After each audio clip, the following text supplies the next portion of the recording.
Buenos días a todos, bienvenidas y bienvenidos al curso sobre la interpretación de los sueños de Sigmund Freud, que comenzamos la semana pasada y que continuamos hoy en la clase 2.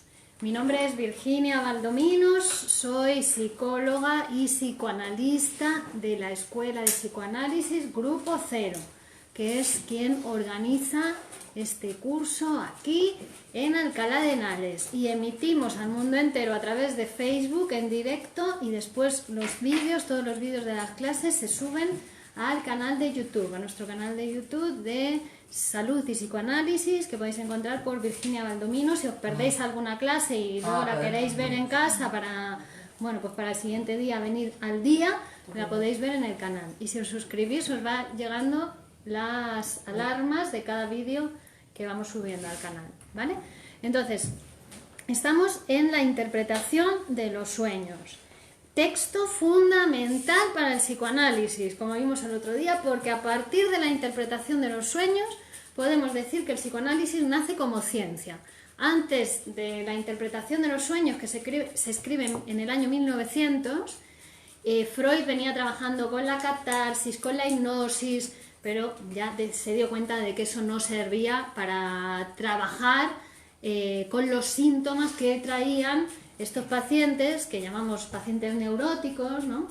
Que venían aquejados de fobias, de estrés, de angustia, de histeria, de obsesiones, ¿no? De depresión, y que entonces no podía trabajar con la hipnosis para curar o para dar el tratamiento adecuado a esos pacientes. Además, ya los propios pacientes le decían: déjeme hablar, ¿no? Déjeme hablar, que yo necesito expresarme, ¿no? Necesito hablar de lo que me pasa. Entonces ahí Freud, con toda esa información que le iban dando a los pacientes, más todo el trabajo teórico que él venía haciendo, que era, como vimos, un trabajador excepcional, cultísimo, ¿no? Un médico neurólogo súper formado, ¿no? Y que venía haciendo un trabajo teórico, y con esos datos que le iban transmitiendo a sus pacientes llegó a formular el concepto teórico del psicoanálisis, que es el concepto de inconsciente.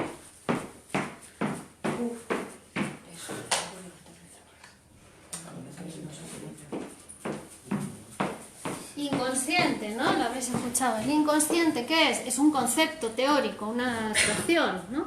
Con la que vamos a trabajar a partir de 1900, y que, derivado de ese nuevo concepto teórico que había nacido y que daba lugar al nacimiento de una nueva disciplina científica, pues se produjo también un nuevo método,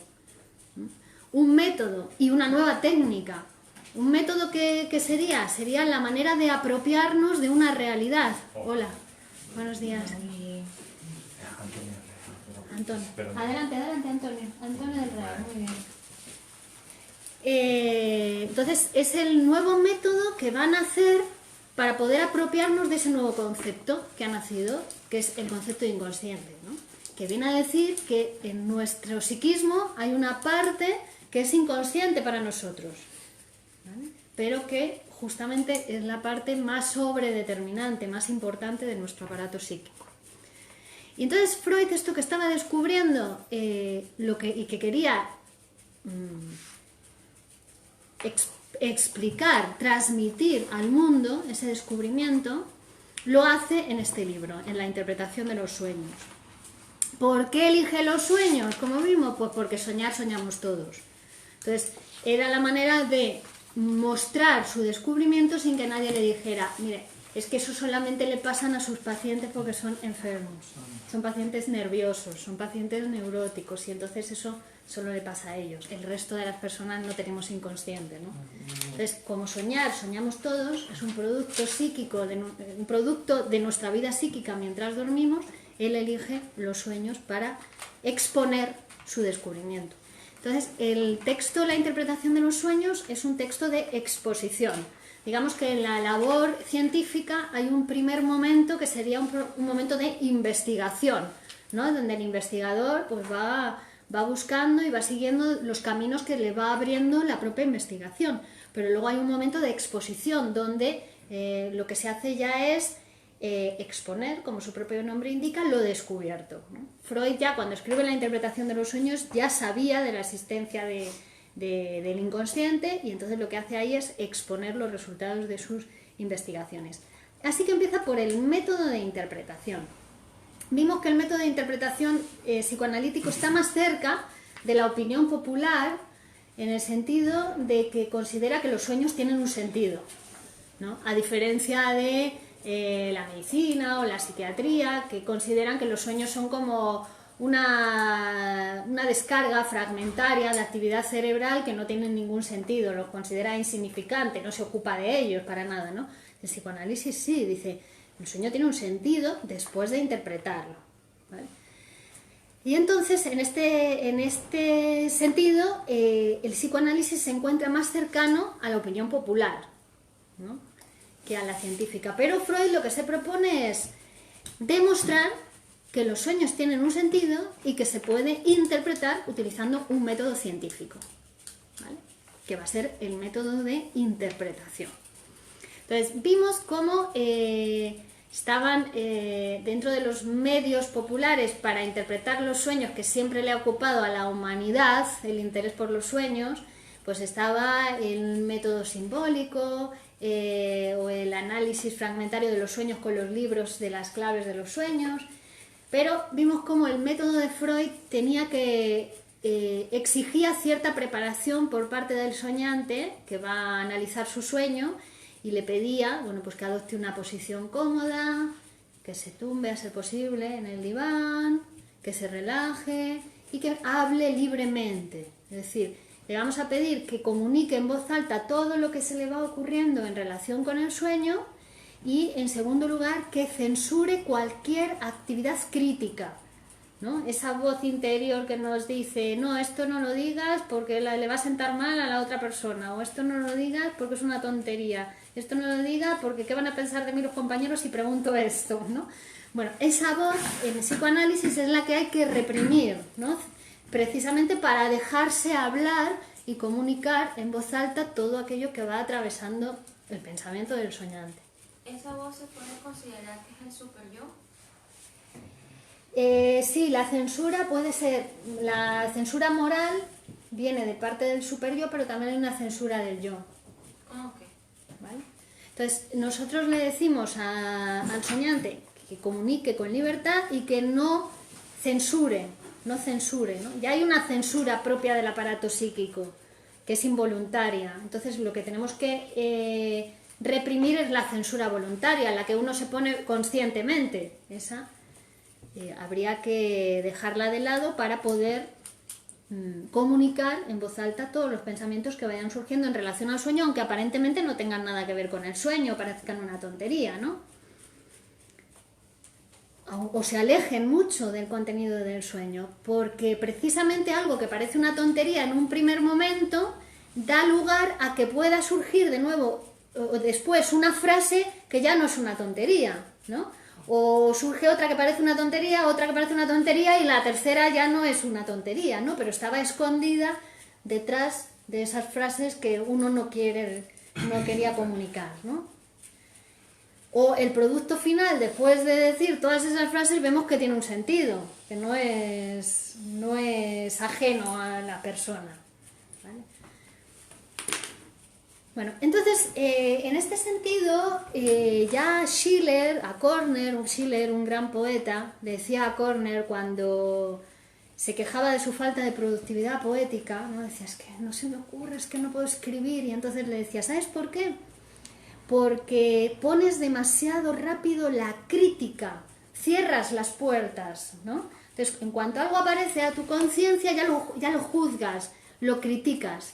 Y entonces ya estás impidiendo que esa línea de pensamiento o esa línea poética, en el caso de Körner, que era un poeta, pueda avanzar, ¿no? Dice, la crítica hace eso, pone demasiado pronto las puertas a la razón, cierra demasiado pronto las puertas de la razón y entonces impide la actividad creadora, la actividad creativa que todo poeta tiene que dejarse expresar, ¿no?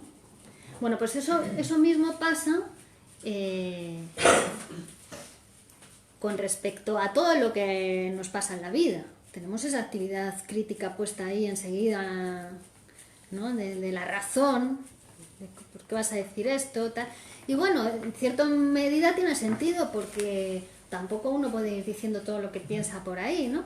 El único lugar donde uno puede dejarse decir y descubrir verdaderamente qué piensa sobre las cosas es en su psicoanálisis, ¿no? Es tumbado en el diván, que precisamente esa es la técnica del psicoanálisis, ¿no? Asociación libre en transferencia. Quiere decir que es asociar libremente, hablar libremente, pero con un psicoanalista escuchando, que no te va a juzgar, que no, lo que va a hacer es escucharte para que tú puedas analizar tu sueño, por ejemplo, ¿no? Bueno, entonces nos habíamos quedado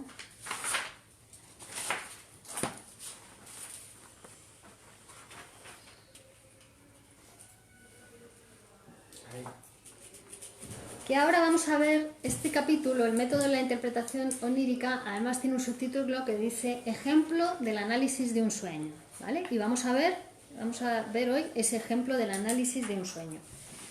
Es un sueño que es muy conocido en la literatura, bueno, universal, ¿no? No solamente psicoanalítica, que es el sueño de Irma, ¿vale? Es un sueño del propio Freud. ¿Por qué elige Freud un sueño suyo y no uno de sus pacientes? Él nos dice, mira, he analizado millares de sueños, pero primero, de nuevo, son pacientes neuróticos, ¿no? Y van a decir que son pacientes enfermos. Yo soy más o menos una persona normal, dice él, ¿no? Y además porque para analizar un sueño nos va a ser necesaria una información preliminar, pues de quién es esa persona, de en qué momento de su vida se encuentra, qué es lo que estaba haciendo el día antes, ¿no? Entonces sería muy largo poner aquí toda la información preliminar de un paciente. Dice, así que voy a poner un sueño mío, voy a dar una información preliminar y a partir de ahí vamos a ir analizándolo. Se la juega total Freud, ¿no? Porque va a comunicar cuestiones de su vida privada, íntima, para que nosotros veamos cómo se analiza y cómo se interpreta un sueño, ¿no? Dice, espero que todos nosotros estemos más preocupados por el método, por darnos cuenta de cómo es el método, que por las intimidades de su vida, ¿no? Entonces, podemos pensar que Freud soñó ese sueño para que nosotros hoy, aquí, en Alcalá de Henares, día 1 de octubre de 2019, Alcalá de Henares, Madrid, España, para todos los que nos veis, podamos aprender el método psicoanalítico de interpretación de los sueños. Lo hizo para nosotros, ¿vale? Para que veamos cómo es el análisis de un sueño. Entonces nos va a dar una información preliminar, ¿vale? Que os voy a leer, ¿no? Os voy a ir contando, como un cuentito, vamos a ver. Que es un análisis complejo de un sueño, que nos va a mostrar cómo un sueño es un producto complejo de la vida psíquica, que es concatenable a la vida psíquica de la persona que lo ha soñado, es decir, que no es lo mismo para todo el mundo, sino que depende de lo que la persona vaya diciendo en relación con su sueño, y que después de interpretarlo tiene un sentido, ¿vale? Entonces, estamos aproximadamente en el verano de 1895, ¿vale? Y entonces Freud tiene entre sus pacientes a una mujer joven, que tiene una relación de amistad con ella, tanto él como su familia, ¿no? Dice, este tipo de relaciones de amistad siempre es un veneno de inquietudes para el médico, ¿no? Porque claro, disminuye un poco la autoridad del médico al ser amigos y además se mezclan las cuestiones de amistad, ¿no? Con el paciente. Claro, dice, cualquier fracaso en el tratamiento puede enfriar la relación amistosa con el paciente. Y en este caso, en el caso de Irma, que es la paciente, dice, el tratamiento terminó con un éxito parcial, ¿no? La paciente se curó de sus síntomas histéricos, pero todavía quedaban algún síntoma somático en ella, ¿no? Y entonces intentaron llegar a un acuerdo, llegaba el periodo de las vacaciones de verano, y Freud le recomendó seguir con su tratamiento, ¿no? Pero bueno, pues ella no se mostró de acuerdo con la sugerencia que le hacía Freud. Y interrumpieron el tratamiento para irse de vacaciones, ¿vale?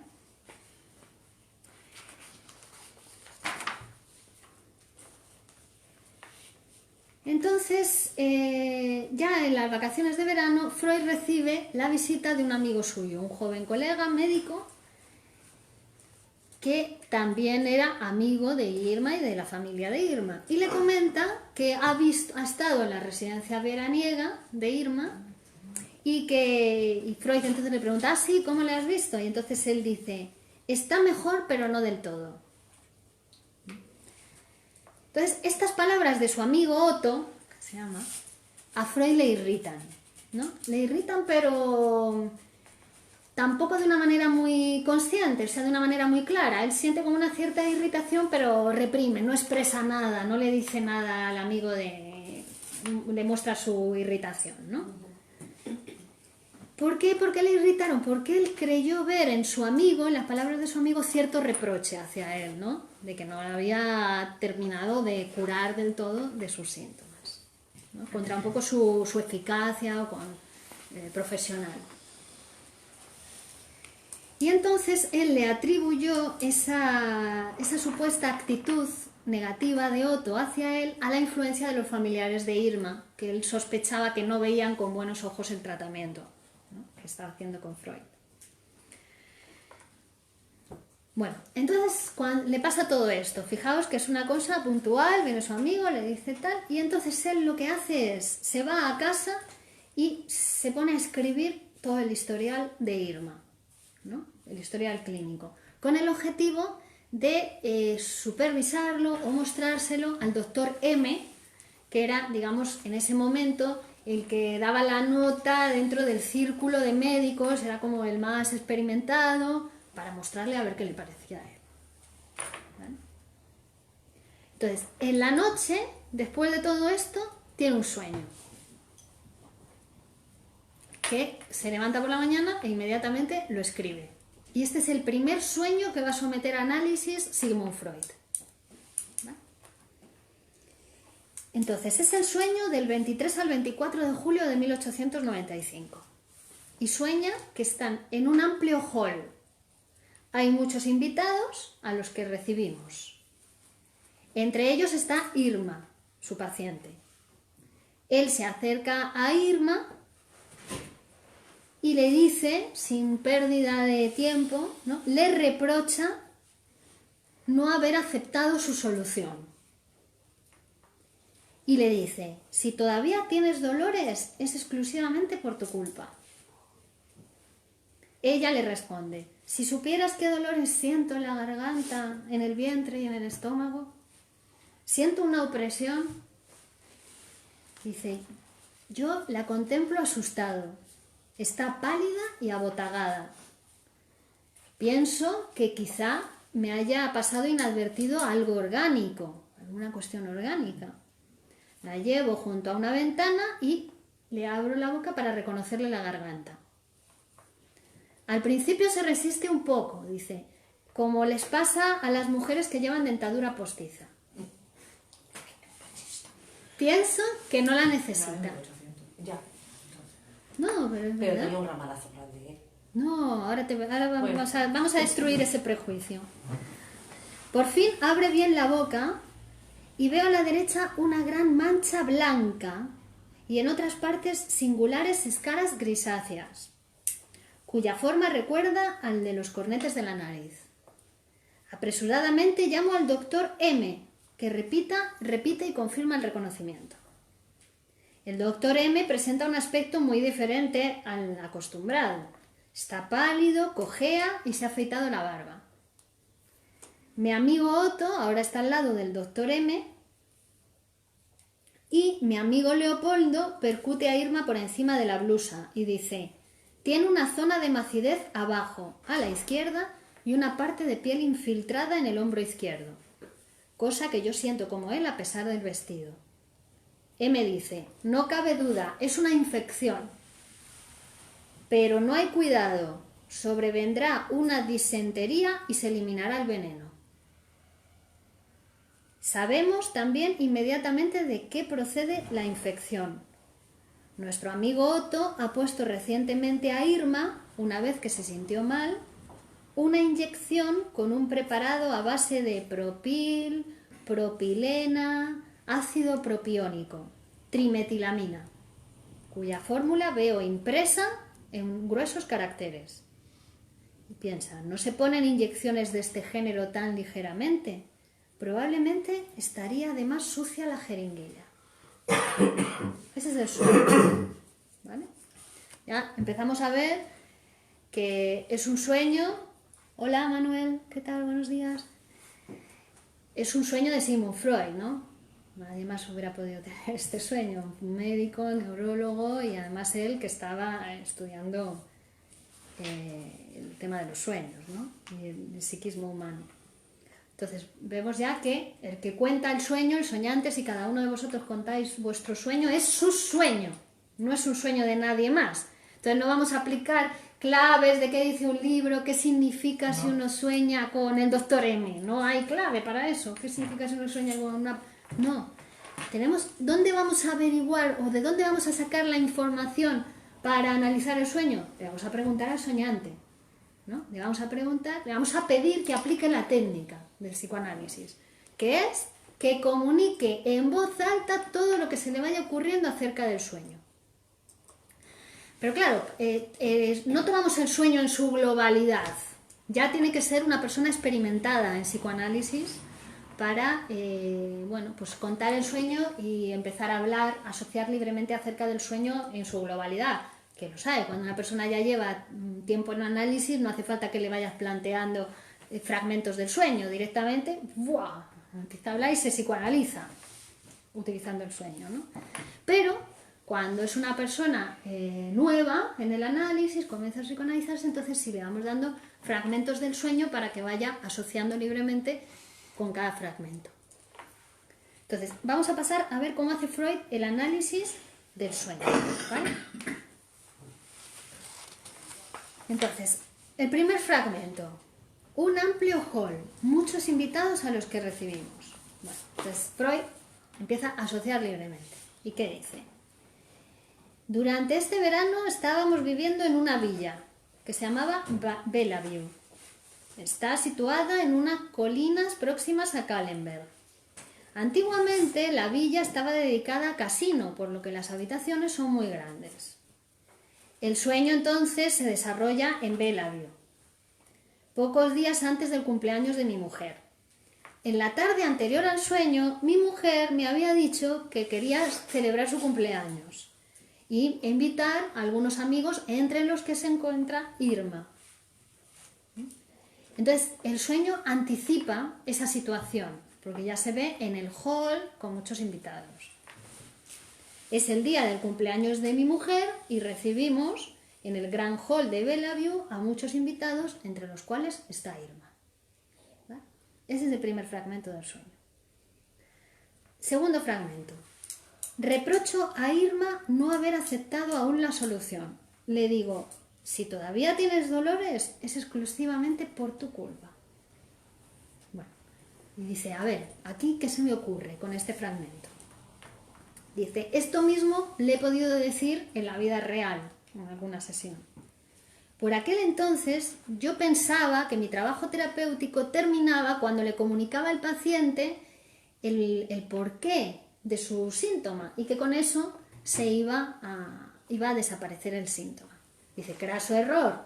Eso era algo que yo pensaba antes de escribir la interpretación de los sueños. Ya me he dado cuenta que eso no es así, ¿no?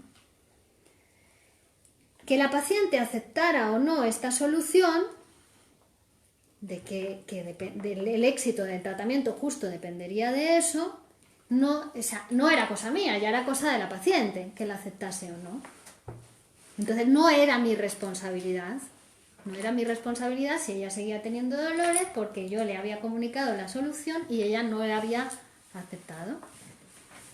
Entonces, en la frase que le digo a Irma en mi sueño, advierto que no quiero ser responsable de los dolores que ella todavía padece.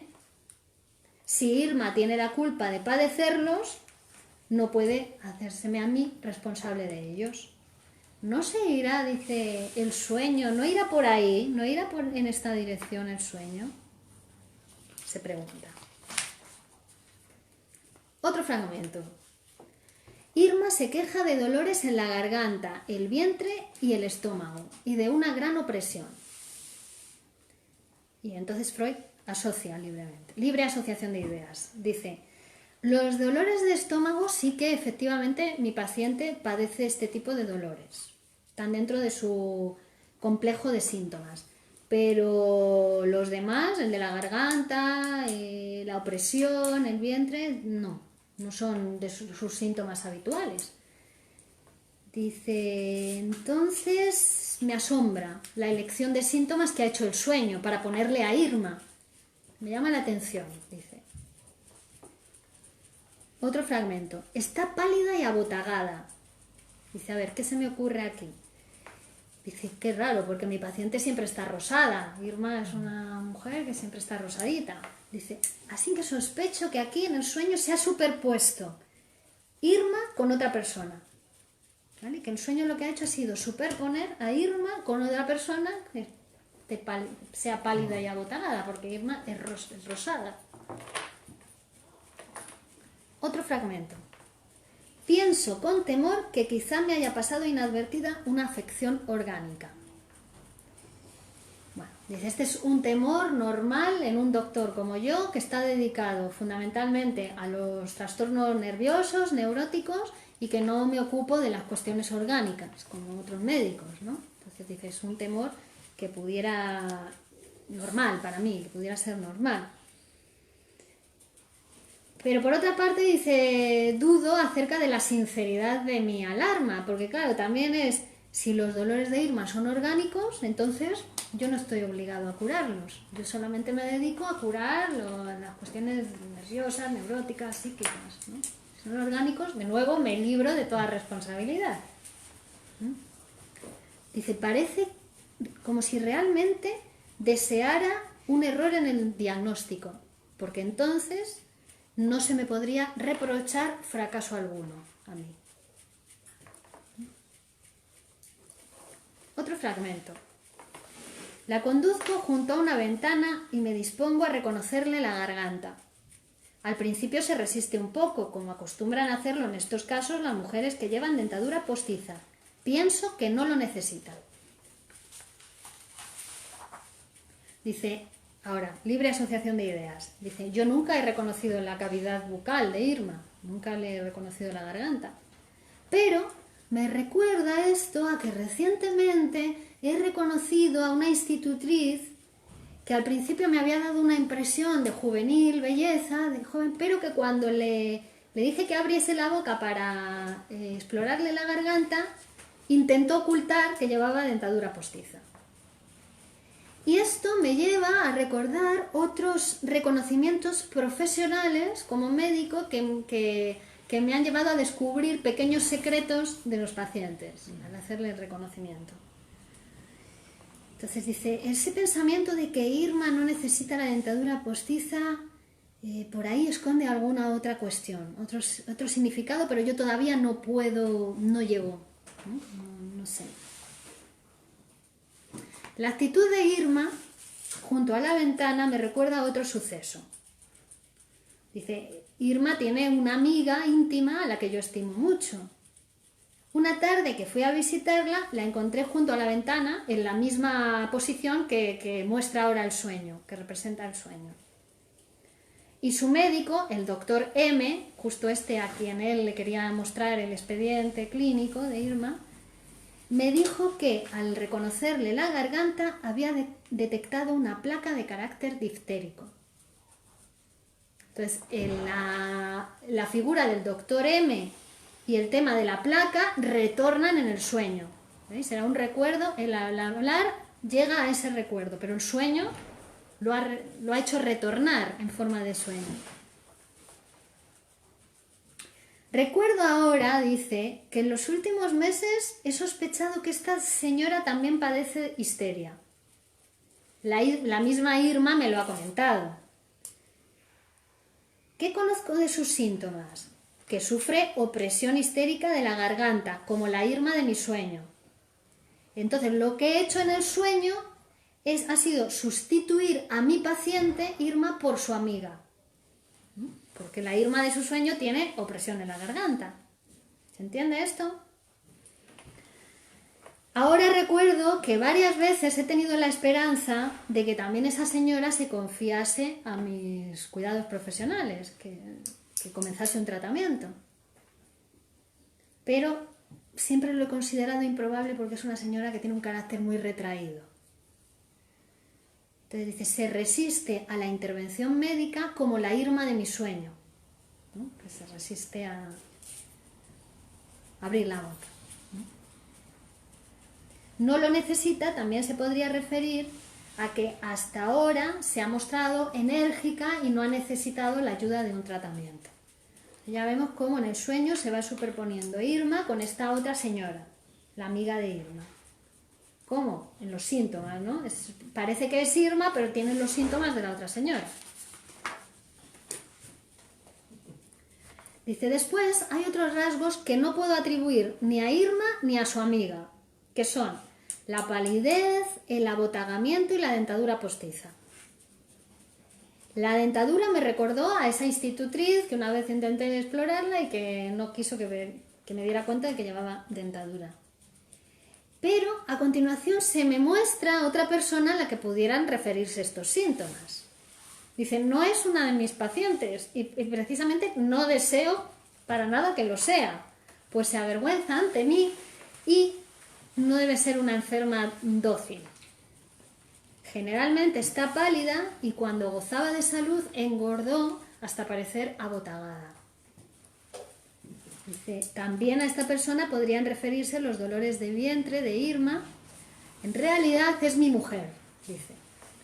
Es mi mujer y una de las veces que le dolía el vientre pude comprobar cuánto se resistía a mi tratamiento, a mis indicaciones médicas, ¿no? Entonces, dice, tengo que confesar que no trato en este sueño con mucha amabilidad ni a Irma ni a mi mujer.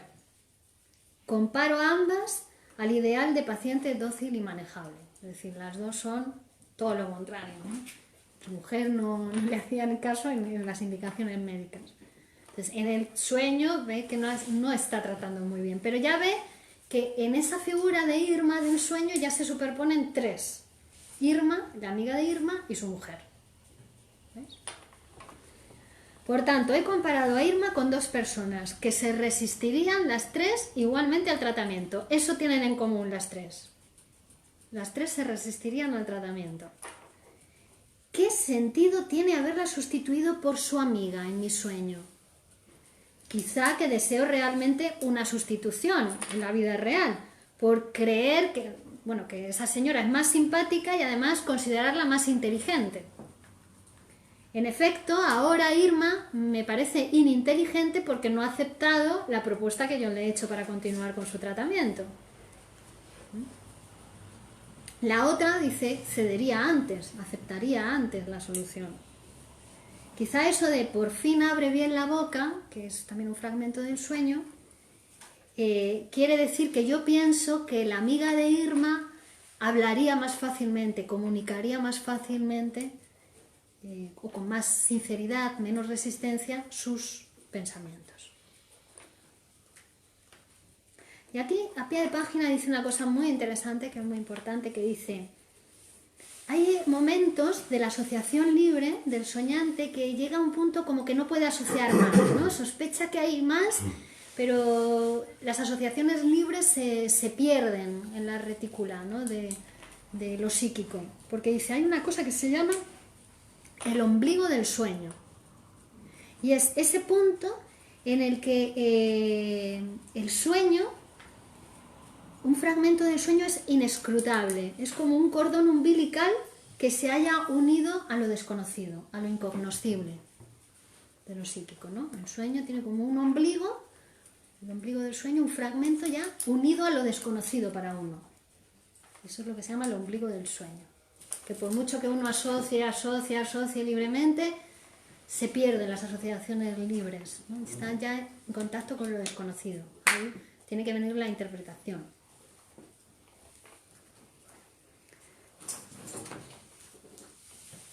Otro fragmento del sueño.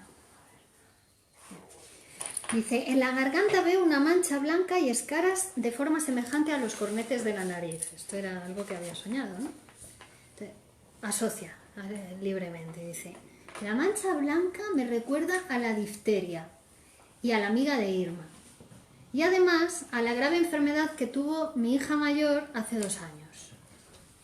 Las escaras que cubren las conchas nasales aluden a una preocupación mía sobre mi propia salud. En esta época solía tomar cocaína para la rinitis y había oído decir que un paciente que la usaba se había provocado una necrosis en las mucosas nasales. La prescripción de la cocaína para estos casos, dada por mí en 1885, me trajo reproches porque un amigo mío se murió apresuradamente por abusar de este medio. Otro fragmento. Apresuradamente llamo al doctor M, que repite el reconocimiento. Asocia libremente. El apresuramiento me recuerda un triste suceso profesional. Por la continuada prescripción de una sustancia que por entonces se creía totalmente inocua, el sulfonal, provoqué una grave intoxicación a una paciente y tuve que pedir ayuda al doctor M con más experiencia profesional que yo. La enferma que padeció la intoxicación justo se llamaba como mi hija mayor, Matilde. Hasta este momento no se me había ocurrido pensar en ello. Entonces, cuando el paciente hace una interpretación y dice, nunca había pensado en eso, es que tiene que ver con eso, ¿no? Dice, hasta este momento no se me había ocurrido pensar en ello, pero ahora me parece como si fuera un castigo del destino, como si la sustitución de personas tuviera aquí ese sentido, ¿no? En su sueño. Esta Matilde por aquella Matilde, ojo por ojo, diente por diente. Tú intoxicaste a esta Matilde, tu hija Matilde se puso enferma, ¿no? Parece como si fuera buscando aquellas ocasiones por las que me puedo reprochar una insuficiente conciencia profesional. Dice, es decir, mi sueño va buscando esas oportunidades. Otro fragmento. El doctor M está pálido, se ha quitado la barba y cojea. Dice, sí, es verdad, en la vida real a veces el doctor M tiene un aspecto que nos llega a preocupar a sus colegas, a sus amigos, ¿no? Pero lo de que se ha quitado la barba y cojea debe pertenecer a otra persona, porque eso no pertenece al doctor M. Recuerdo ahora que mi hermano mayor, que vive en el extranjero, se ha afeitado, lleva el rostro afeitado. Y el doctor M de mi sueño se parece muchísimo a él, a mi hermano. Hace unos días, precisamente, me llegó la noticia de mi hermano de que le había dado un ataque de artritismo a la cadera, que le hace cojear. Debe haber una razón por haber confundido en mi sueño al doctor M con mi hermano. De nuevo, otra superposición que ha hecho en el sueño, ¿no? Dos personas, ya veremos esto que se llama condensación, ¿vale? Se han condensado en una sola figura. Y dice, a ver, ¿cuál puede ser la razón de que haya unido a los dos en mi sueño? Bueno, pues que recuerdo que estoy irritado contra los dos, por algún motivo. Los dos han rechazado una proposición que les hice recientemente. ¿Vale? Bueno, otro fragmento. Mi amigo Otto se halla ahora al lado de la enferma y mi amigo Leopoldo la percute y descubre una zona de macidez abajo a la izquierda. Leopoldo también es médico y es pariente de Otto. Dice, además el destino les ha llevado a ser también competidores, porque son médicos de la misma especialidad y siempre les comparan, ¿no? Uno es más rápido y sin embargo el otro es mucho más concienzudo, más lento, pero más seguro, ¿no?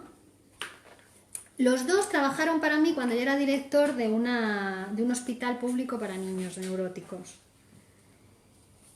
Dice, si en el sueño coloco a los dos frente a frente, es para resaltar a Leopoldo frente a Otto. Otto fue el amigo que le había dicho que había visto a Irma y que no estaba del todo bien, ¿no? Entonces ahora le pone a Otto frente a Leopoldo para resaltar el trabajo de Leopoldo. Dice, es una comparación parecida a la que hice a Irma con su amiga, más inteligente. Y esto también me lleva a pensar en un caso con una niña en la que Leopoldo actuó con mucha seguridad y también a una idea sobre una afección metastásica en relación con la amiga de Irma que simula una tuberculosis, ¿no? Se sigue llevando a ideas. Una parte de la piel infiltrada en el hombro izquierdo, es otro fragmento del sueño. ¿Y aquí qué se le ocurre? Dice, inmediatamente caigo en que se tratan de mis propios dolores reumáticos en el hombro, dolores que siento cuando estoy en vela hasta altas horas de la noche. La letra del sueño, de hecho, dice, cosa que yo siento como él, es decir, que siento en mi propio cuerpo. Además me extraña la frase una parte de piel infiltrada, porque nosotros los médicos solemos decir una infiltración posterior-superior izquierda o posterior-superior derecha. Entonces, la frase del sueño se referiría al pulmón y de nuevo a una tuberculosis.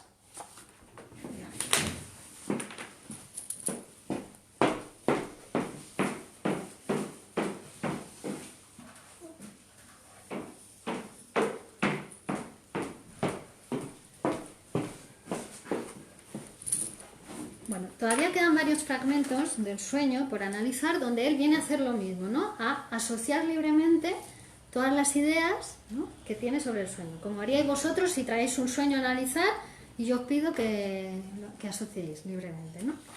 Entonces, al final, ¿qué conclusiones, ¿no? ¿Cuál va a ser la interpretación de este sueño? Bueno.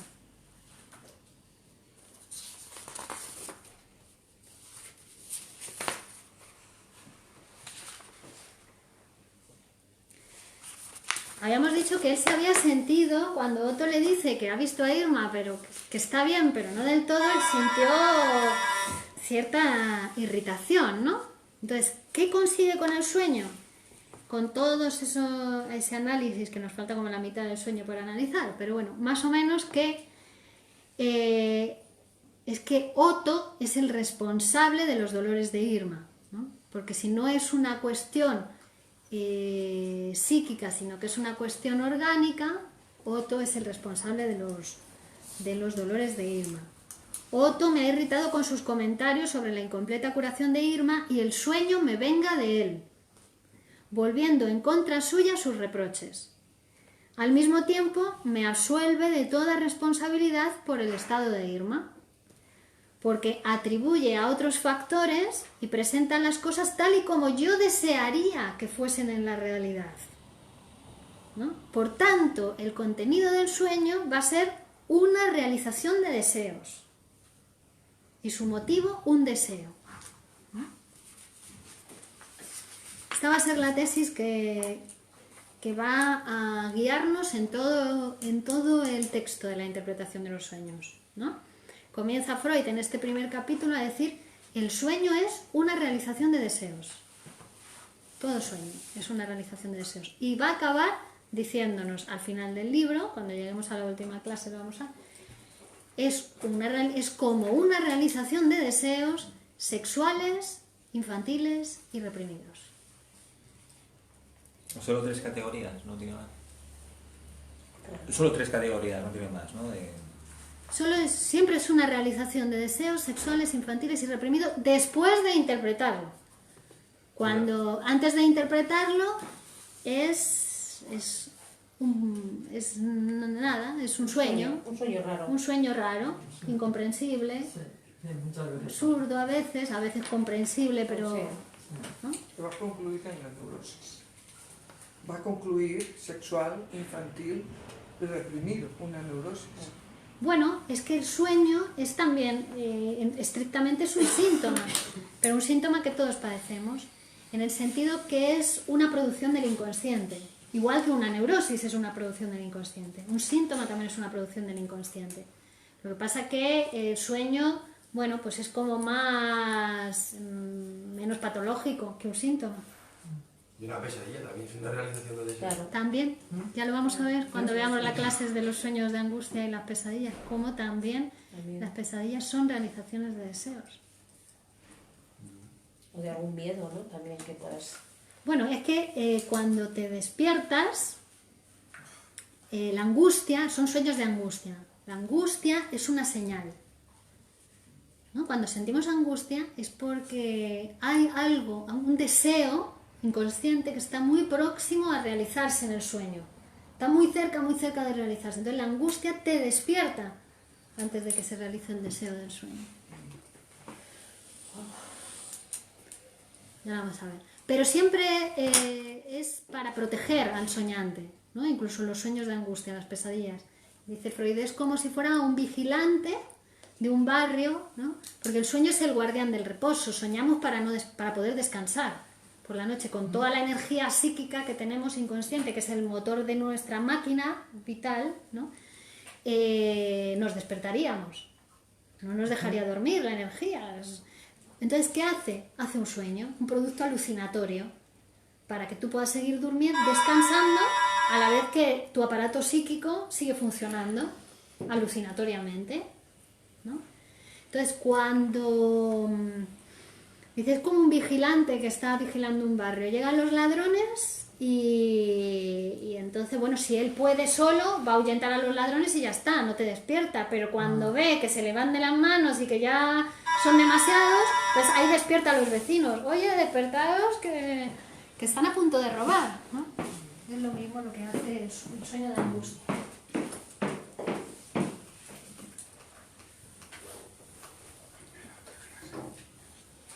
La gente llega y ya. La puerta de la izquierda. La izquierda. Ahí fuerte,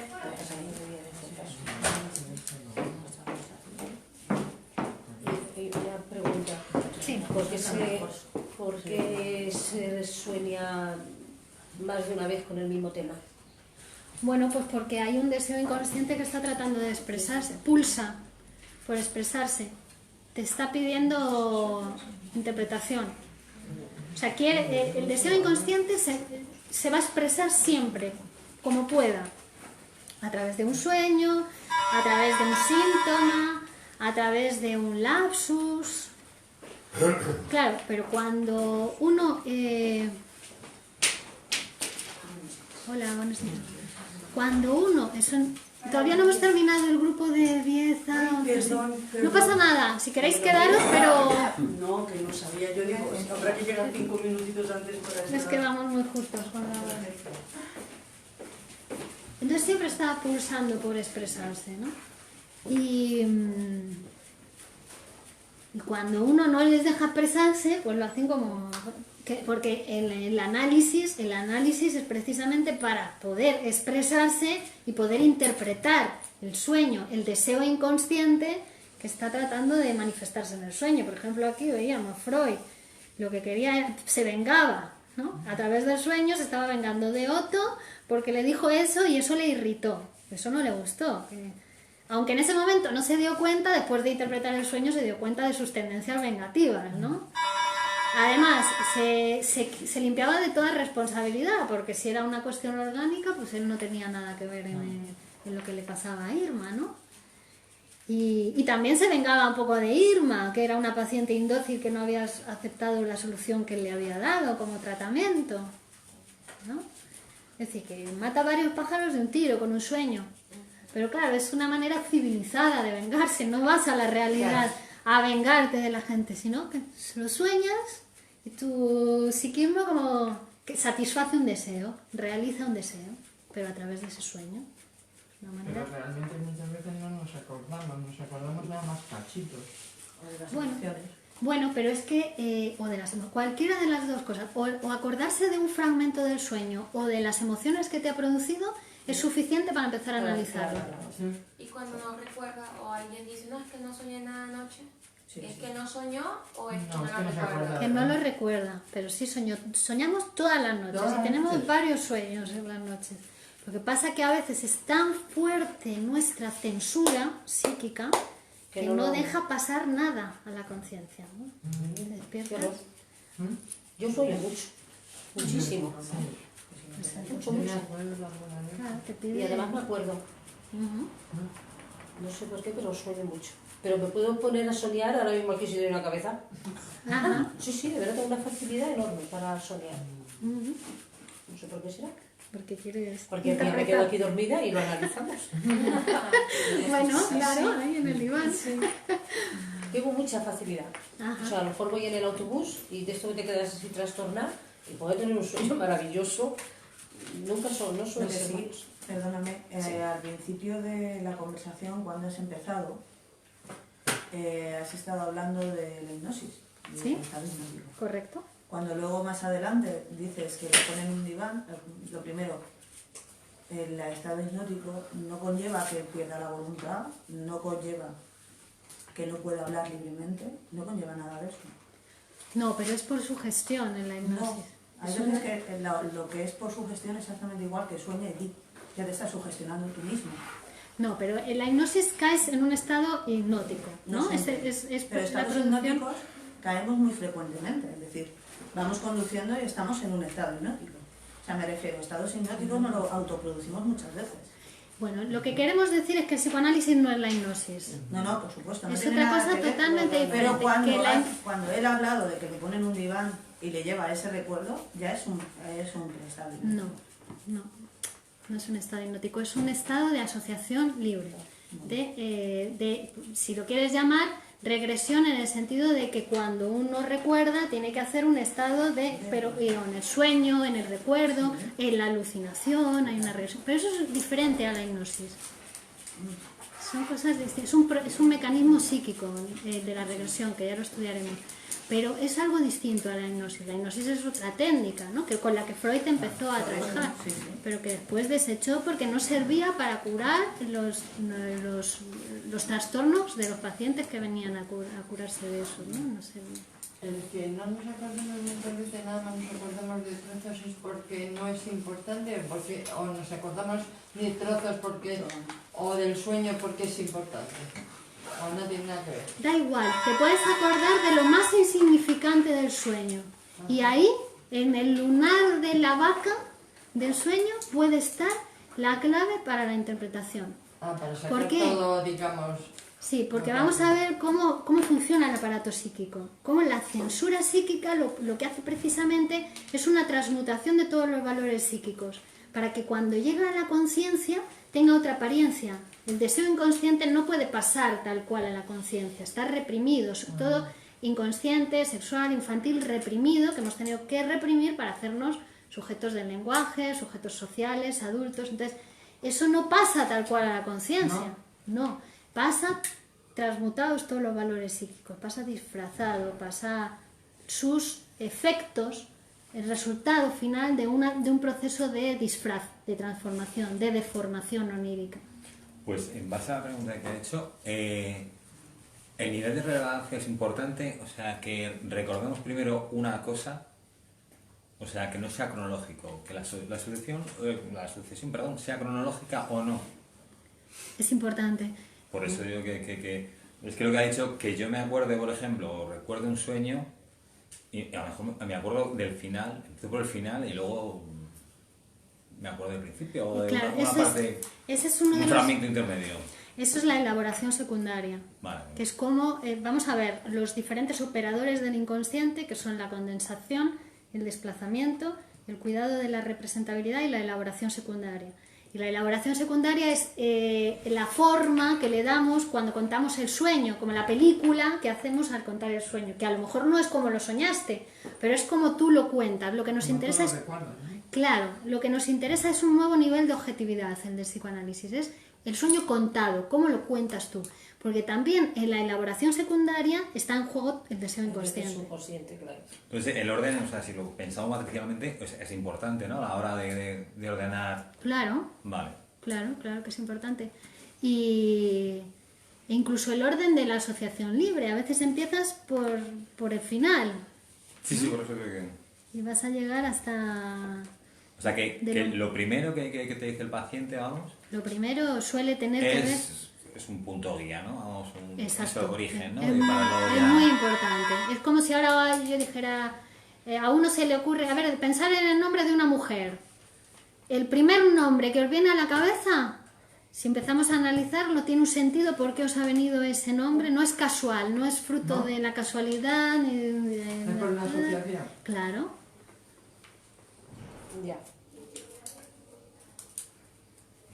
Bueno, continuamos el próximo martes. Muy interesante. El próximo martes ya hemos terminado con el método y seguiremos con la realización de ¿Cuándo ese. colgáis los vídeos? ¿A continuación de...? Sí, luego a la tarde ya estarán subidos en YouTube. O sea, yo la semana que viene no puedo venir. Me voy a Bueno, intentar. pues lo puedes Me ver. acordaré de vosotros. Vale. Pásalo bien. Pero, muchas gracias. ¿Vale? Nosotras nos vamos a Nosotras nos Tengo que vamos. hacer un montón de historias, pero bueno. Ok. Yo me Encantada. quedo la siguiente. Vale, genial. Qué bien. Quédate para ver si. Chao.